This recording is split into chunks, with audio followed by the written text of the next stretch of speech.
Mtumishi wa Mungu. Shalom. Shalom. Bwana sifiwe. Amina.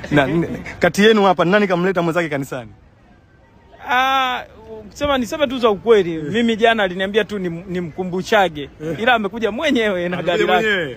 Ila niomba jana kwamba nimkumbushe, lakini amekuja mwenyewe. Mtumishi wa Mungu Kipotoshi.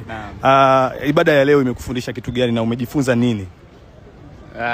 Binafsi nilichojifunza ni kwamba kila kitu ambacho kinatokea kwenye maisha kinakuwa na sababu zake.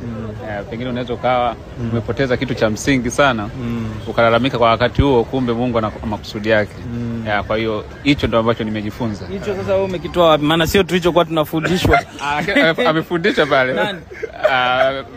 Pastor. Alisemeje? Okay, amesema kwamba anaweza sio pastor yule wa kwanza yule, kuna kitu ameongelea kwa umeshika ushuhuda. Sio ushuhuda. Ushuhuda huo ndo alisema kwamba subiri kwanza, sasa unatoka kwenye nanili. Sema zaidi.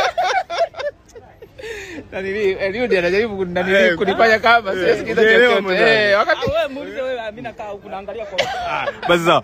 Baada tu mtumishi wa Mungu wewe kukuombea, umejisikiaje Kipotoshi? Okay, nimejisikia faraja kwa sababu mimi ninachokiamini kwenye dini kwamba dini inaponya.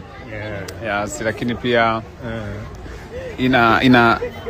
yani hicho kwamba inaponya ndio kitu ambacho binafsi nimejifunza hicho, kwamba kama ulikuwa na matatizo yako ukiamua kukubaliana na hali unahili kabisa, unaona kabisa unakuwa mwepesi fulani hivi. Mimi nataka muulize Eliudi swali kuhusu ibada ya leo. Nimuulize mimi Eliudi kuhusu ibada ya leo? Okay, mdogo wangu, wewe umejifunza nini kwenye ibada ya leo? Mimi sijajifunza. Leo tulikuwa tunafanya maombi. Kwa hiyo tumekomboka, tumetoka katika madhabahu ambazo zimetushikilia.